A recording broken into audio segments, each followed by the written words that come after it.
Bienvenue à notre quatrième séance de la formation, tout en espérant que vous allez bien. De notre part aussi, ça va. En fait, nous continuons toujours avec le chapitre 1 qui est intitulé La dalle. Aujourd'hui, nous allons parler de points très importants et très capitaux. Nous vous demandons de nous suivre attentivement afin de ne pas perdre l'équilibre. Merci beaucoup. Ceux qui ont raté la troisième, deuxième et la première séance, je vous prie d'aller suivre nos différentes formations déjà diffusées sur cette chaîne. Merci beaucoup. Voilà, la fois passée, on avait parlé justement du premier point qui s'agissait de l'évaluation des charges. Ok? Et aujourd'hui, nous parlons encore d'un point très capital. Nous allons parler aujourd'hui de l'évaluation des sollicitations de l'élément de structure et la détermination des sections d'armature. Voilà. Je crois que beaucoup de gens nous attendent ici. Voilà. Merci beaucoup. La fois passée, lors de la troisième séance, on avait calculé que notre lancement était de 0,8. OK? L'épaisseur était de 14 cm. Notre charge permanente était de 12,44 kN par mètre carré. Notre LX, petite portée, était de 4 mètres. Et notre grande portée était de 5 mètres. OK? Donc, ceux qui n'ont pas suivi la troisième séance, allez suivre. Cela va vous aider à mieux suivre et à mieux comprendre la quatrième séance. Voilà. Pour la charge d'exploitation, on avait pris 5 kN par mètre carré. Pourquoi? Parce que nous sommes en train de travailler sur un immeuble. Voilà. Le poids volumique à l'état limite ultime était de 24 kN par mètre carré et à son état de service, on avait trouvé 17 kN par mètre carré. Voilà. Passons directement. En fait, pour parler de la sollicitation, vous devez au moins comprendre quelques points très capitaux. Il faudrait savoir la dalle est sollicitée par quoi. OK? On a au moins quelques sollicitations. On a la traction, la compression, le cisaillement, la flexion ainsi que la torsion. OK? Alors, vous devez savoir que notre dalle travaille. La dalle travaille toujours en traction, en compression, en cisaillement ainsi qu'en flexion. Elle ne travaille pas en torsion. Voilà. Ceci veut dire quoi? On a mis une légende ici pour signifier notre écriture. Ceci veut dire la sollicitation est secondaire. OK? Donc, elle vient à la deuxième position et le très bien ici, tout court, veut dire tout simplement que la sollicitation est principale. Donc, il y a des sollicitations principales et il y a aussi des sollicitations secondaires. Sollicitation principale, on a ici, on a justement le cisaillement et la flexion. OK? Donc, et les autres, ce sont des sollicitations secondaires qui viennent après. Voilà. Ici, nous allons, vu que nous travaillons, notre dalle est portée sur deux directions. OK? C'est comme on s'était dit et comme on avait travaillé, c'est que nous devons comprendre du fait qu'elle est portée sur deux directions. Nous allons utiliser la méthode de Marcus Wiseman. OK? C'est ça. On va utiliser la méthode de Marcus. Pourquoi on utilise la méthode de Marcus? La méthode de Marcus, elle est très importante parce que elle nous aide de pouvoir trouver les moments fléchissants de chaque étape. OK? Donc, le moment fléchissant est très important parce que cela nous permet de pouvoir résister, de savoir la résistance partant de la flexion partant de la compression et le cisaillement ainsi que la traction. Voilà. Donc, c'est très important de pouvoir calculer nos moments. C'est primordial. Voilà. Avec la méthode de Marcus, nous allons utiliser le valeur, ok? Le valeur des coefficients des KY, KX, KY' et KX'. En fait, ne vous inquiétez pas, il y a un tableau pour ça. Nous allons justement consulter les tableaux. Et les tableaux se trouvent dans le PDF ou les supports, ok? Les supports, si vous voulez télécharger les supports, il y a un lien, ok?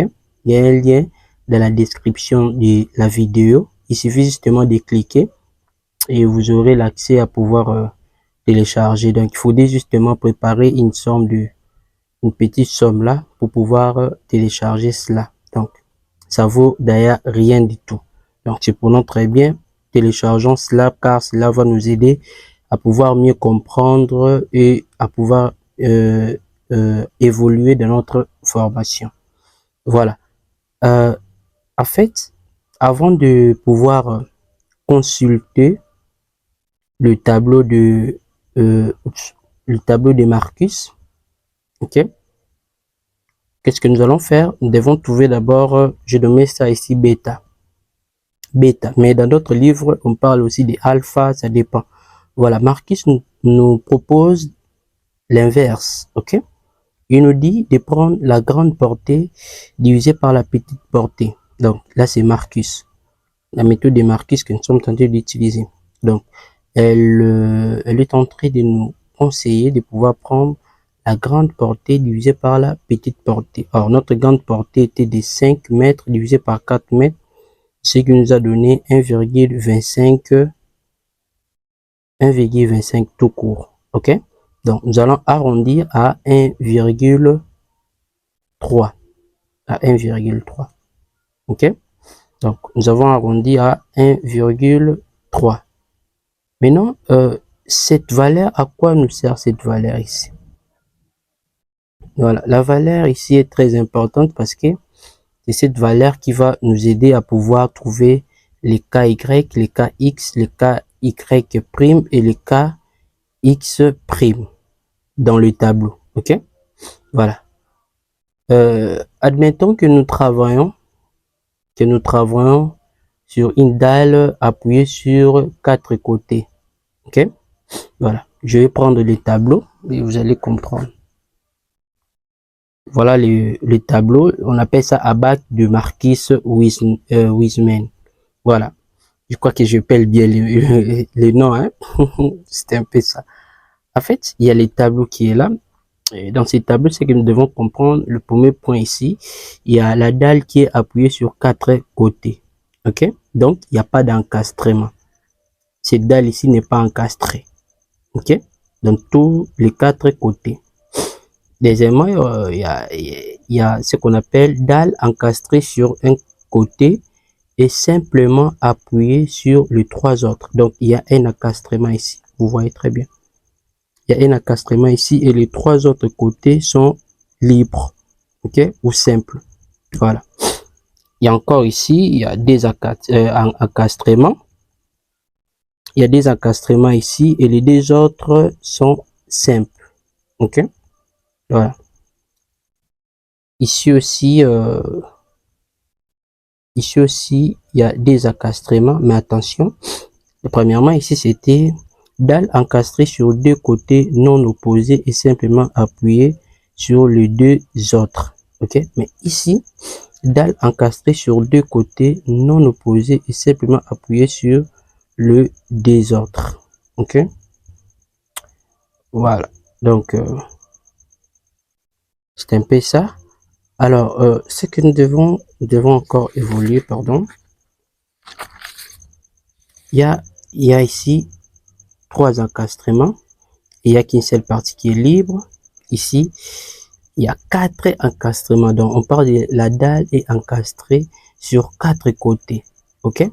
Donc, il faudrait savoir d'abord, quand vous êtes en train de travailler, quand vous êtes en train de travailler, il est important de savoir si votre dalle, elle est accastrée d'une partie ou libre d'une autre ou comment. Mais dans notre cas ici, nous travaillons avec la dalle est appuyée sur 4 côtés. Donc, elle est libre de part et d'autre.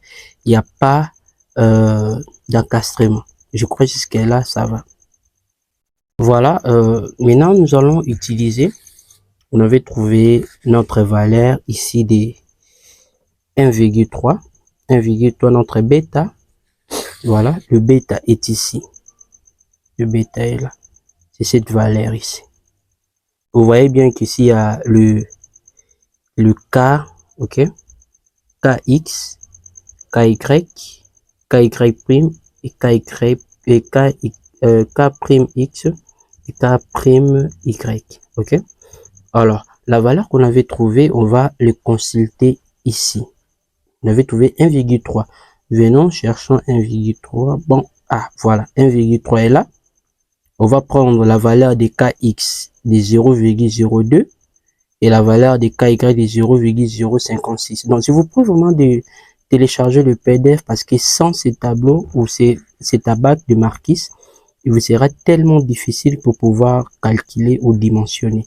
Donc, et trouver surtout les sections d'armature. Donc, ça sera vraiment difficile. Alors, je vous prie surtout de pouvoir télécharger le PDF et surtout nous écrire. Écrivez-nous. Il y a nos contacts justement dans la description. Veuillez nous écrire en fait de télécharger au moins le PDF dont il y a tout dedans. Ok, voilà. Nous allons maintenant y aller. On avance. Voilà. On a pu pris nos valeurs, mais attention. Je vous avais dit, nous travaillons toujours pour pouvoir dimensionner. On dimensionne toujours deux fois. Ok, on dimensionne à l'état limite ultime et à l'état limite des services. Ok, donc l'état limite ultime, c'est un état où on ajoute le coefficient de sécurité pour pouvoir renforcer encore la sécurité ou la stabilité de notre bâtiment. Et l'état limite des services, c'est justement un état normal où le bâtiment est justement à son état normal. Voilà, à son état de service. C'est comme ça. Mais je vous conseillerais de pouvoir de toujours travailler avec l'état limite ultime et de comparer avec l'état limite des services. Pourquoi comparer? Parce que c'est très important. Quand vous comparez, vous avez déjà l'idée de la manière dont votre bâtiment sera. Donc, vous avez déjà l'idée de quelle façon ou de quel comportement votre bâtiment ou votre structure va se comporter. Donc, vous aurez déjà l'idée aussi de savoir avec l'état limite ultime, mon bâtiment ou la structure doit supporter telle charge. Mais avec l'état limite de service, le bâtiment doit supporter aussi telle charge et vous pouvez aussi balancer. Vous pouvez balancer pour voir est-ce que la différence est de combien ou est-ce que le calcul a été mal fait parce qu'avec avec l'état limite ultime, elle doit toujours être supérieure à l'état limite des services. Vous voyez. Mais si dans le calcul que vous comparez l'état limite des services est au-dessus par rapport à l'état limite ultime, là, il faudra encore redimensionner, il y a encore des erreurs. C'est comme ça. Donc, voilà au moins quelques astuces importantes surtout. Voilà. On a le mx, il y a la formule qui est là. Mx égale 4x multiplié par pu multiplié par L carré x. Le mx ici, c'est le moment par rapport à x. Ok? Moment par rapport à y, ainsi de suite. Voilà. Voilà la formule. Le valeur ici de kx, on avait déjà tiré cela dans les tableaux. C'était 0,02. La valeur de KY était de 0,056 et la valeur de KX prime, c'est 0. Voilà, toutes les deux valeurs de ky prime et kx prime est de 0. Voilà pourquoi ça nous a donné 0. Et ici, on a eu la valeur de notre mx et my qui est de 7,68 et 33,6. Voilà. Mx ici et my, c'est quoi? C'est le moment max, ok, par rapport à l'axe des x et ici par rapport à l'axe des y. Donc l'axe des x, ok, horizontal et l'axe des y vertical. Donc vous allez comprendre que ce moment nous aide à pouvoir trouver le section de nos armatures. Donc vous allez plus comprendre que mx ici c'est pour la section qui est longitudinale, ok. Ici aussi longitudinale, mais ce qui différencie c'est justement les positions, ok.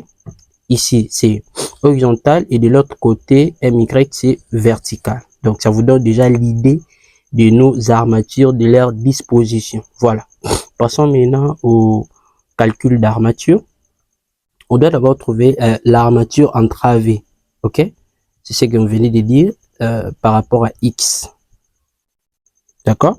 Donc, par rapport à x, qu'est-ce que nous aurons? M max qui est égal à mx.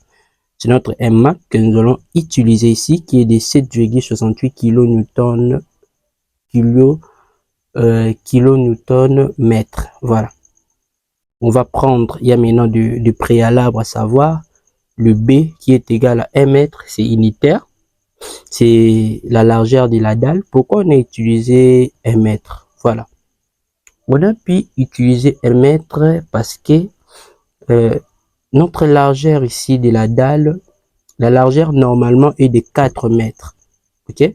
Mais on a préféré utiliser, excusez, on a préféré utiliser la largeur de 1 mètre en titre de nos armatures. Ok? Nous ne pouvons pas prendre directement 4 mètres comme ça. Non, non, non.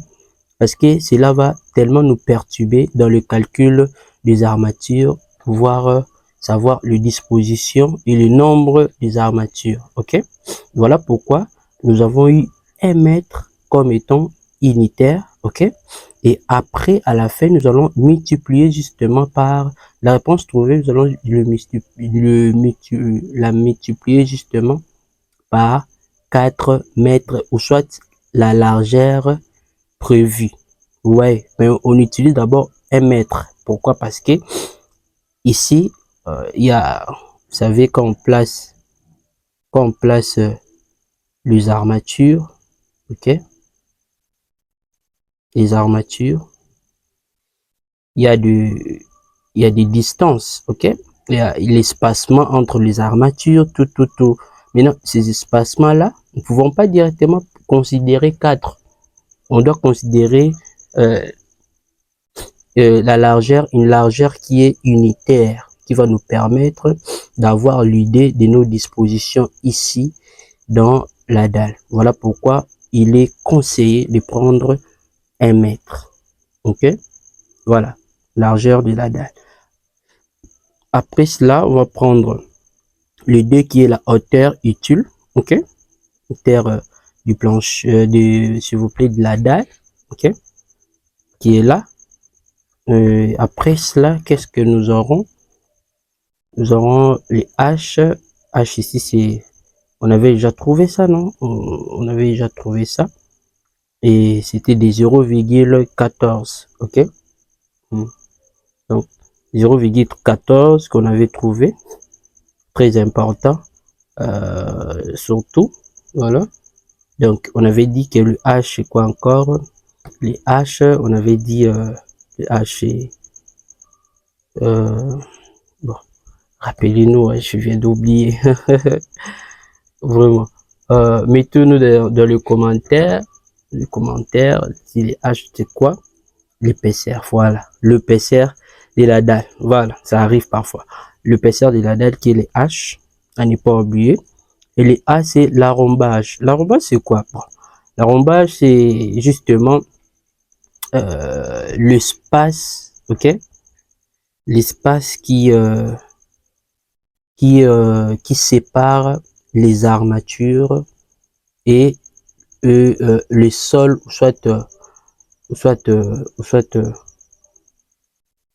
donc c'est justement l'espace que qu'on utilise, soit qu'on met pour pouvoir mettre une différence, une petite différence entre les armatures ainsi que le sol. Ok, ok, donc c'est un peu ça. Donc entre les armatures et ça peut être aussi les planches, tout. Ça dépend. Ok, ça dépend. Donc c'est justement pour éviter la corrosion. Ok, pour éviter cela, voilà pourquoi on place l'arrobage. D'habitude c'est de 2 cm à 8 cm comme ça. Voilà. Donc il y a des petits instruments qu'on met. Je crois que vous allez voir cela euh, dans la vidéo. On va mettre les images pour plus d'éclaircissement. Voilà, on a utilisé l'arroba de 0,02. C'est en mètres. Et ce qui nous a donné notre hauteur utile de 0,12 mètres. Jusqu'à là, je crois que ça va. Distance du béton à 28 jours. Ok, donc ça, c'est pas à calculer, mais c'est déjà, nous savons que à 28 jours, ok, le béton est déjà mature et sa résistance est de 20 mégapascal. Ok, c'est ce qu'il faudrait prendre. Donc, il faudrait au moins jusqu'à 28 jours. Ok, là vous aurez une résistance de 20 mégapascal. Ok, voilà. Ici, le FBU, c'est quoi? On appelle ça la résistance du béton à compression. Donc, c'est la capacité du béton à résister à la compression. OK? Voilà. Il faudrait calculer cela. Il y a les FC28 qui se répètent. Ici, il y a les θ. Les θ, ici, on appelle ça quoi? On appelle ça coefficient. C'est le coefficient dépendant, OK, de la durée, OK, probable d'application de la combinaison d'actions. Ok, donc cela veut dire quoi? Cela veut dire c'est justement le temps que mettra votre ouvrage, tout ça. C'est comme ça. Et d'habitude, c'est toujours à 1. C'est toujours égal à 1. Il y a aussi le gamma B qui est le coefficient du béton. Le coefficient du béton, c'est déjà connu. C'est de 1,5. Ok, donc partant de ces valeurs, nous allons justement les prendre et remplacer pour trouver notre FBU qui est la résistance du béton à compression. Voilà. Après avoir remplacé, on a trouvé la résistance de 11,333 mégapascal, mais on a converti cela à kilonewton. Encore une fois, il y a aussi les tableaux de conversion dans le PDF. Donc, je vous prie de pouvoir télécharger cela. C'est moyennant une somme très minimisable. Voilà, c'est pour notre bien surtout. Merci beaucoup. On a converti cela, mégapascal à kilonewton. Ok, c'est ce qui nous a donné cette valeur. Voilà. Je crois qu'on peut passer maintenant à autre chose aussi. Après cela, il faudrait prendre en compte la limite d'élasticité de l'acier. Ok, donc il faudrait au moins prendre en compte qui est de 400 mégapascal. Ok, je vous prie aussi d'aller faire des recherches, c'est très important, question d'approfondir encore parce qu'on n'est pas monopole de la science, s'il vous plaît. Voilà. Les FC ici, c'est quoi? C'est la résistance de l'acier en traction. Vous voyez, donc sa résistance en traction. Et il y a aussi ses valeurs déjà bien connues. Il a ces valeurs qui sont bien connues. Il suffit justement de remplacer. Après avoir remplacé, on a trouvé 348 mégapascal, mais on a préféré convertir. Il faut toujours convertir à kilonewton. C'est très important. Ça facilite au moins le calcul. Voilà. On a pu convertir et on a trouvé 348 000 kilonewtons. Alors, section d'armature suivant X. Donc, section d'armature suivant la partie, je pourrais dire, horizontale. Horizontale, comme ça. Voilà. C'est comme ça que nos armatures seront disposées dans la dalle. Voilà. On a le M max. OK, notre M max ici, c'est par rapport à X. À ne pas oublier, le M max ici, le moment au maximum, est égal à MX. C'est sa valeur qu'on a pris. Après, il faudrait trouver le moment réduit. Sa formule est là. On a le M max qui est déjà connu. Le B qui est connu, c'est 1. Le 2 qui est connu, c'est 0,12. Le FBU qui est déjà aussi connu, on avait calculé. Il suffit juste de remplacer. Après avoir remplacé, on a trouvé la valeur du moment réduit qui est de 0,047. Donc ici, on fait qu'à remplacer dans des formules, s'il vous plaît. Il y a déjà des formules qui sont bien établies, donc vous devez justement remplacer tout simplement. OK? Donc, faites juste attention à ne pas à mal pouvoir remplacer et de mal calculer. Attention, il faudra au moins suivre quelques normes mathématiques pour mieux calculer ici. Voilà. Après cela, on doit trouver les paramètres de déformation qui est alpha, à ne pas confondre avec les lancements, s'il vous plaît. Il faudrait être souple. La formule est là. On a aussi remplacé tout simplement. Et il faudrait aussi trouver le bras de levier. La formule aussi est là.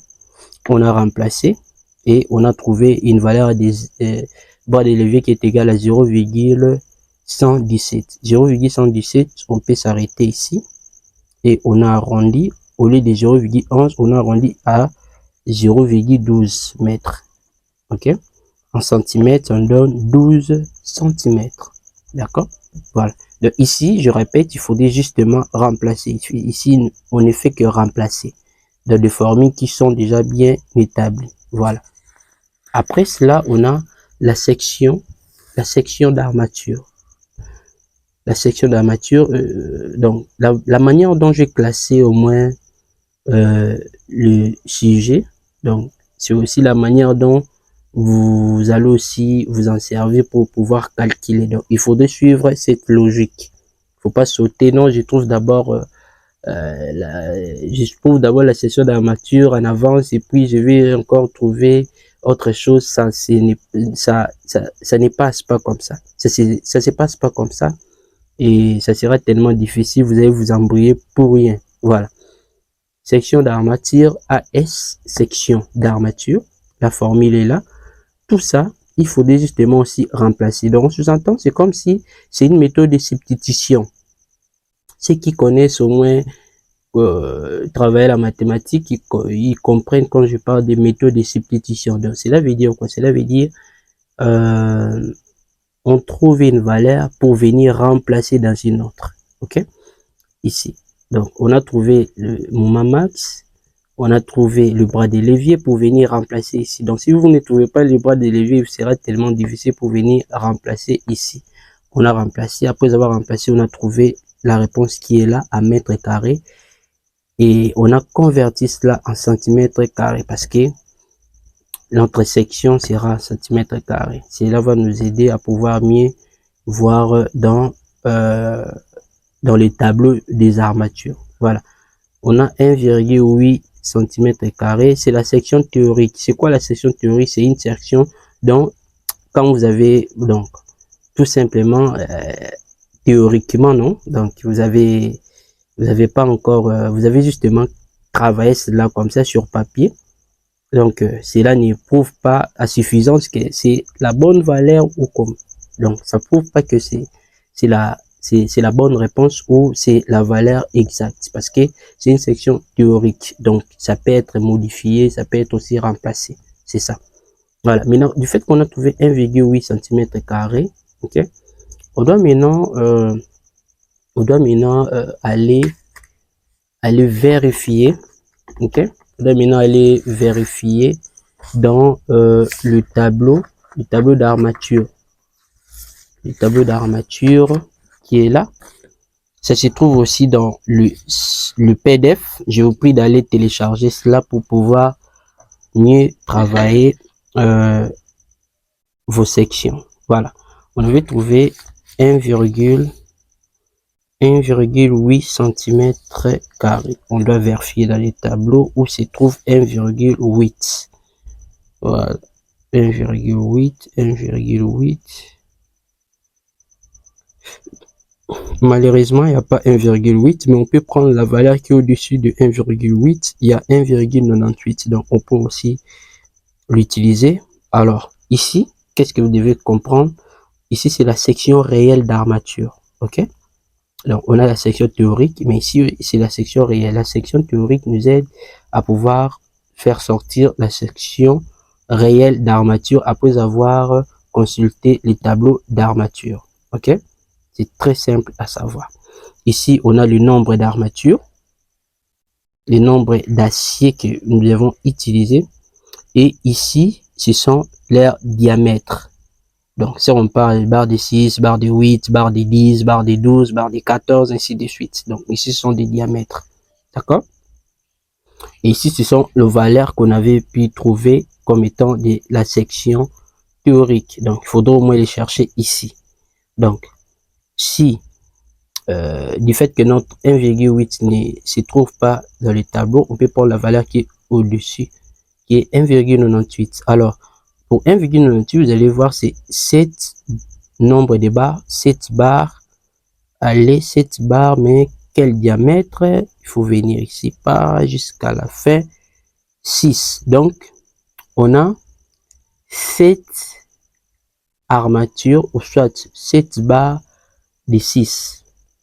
Donc, on doit utiliser 7 barres de 6.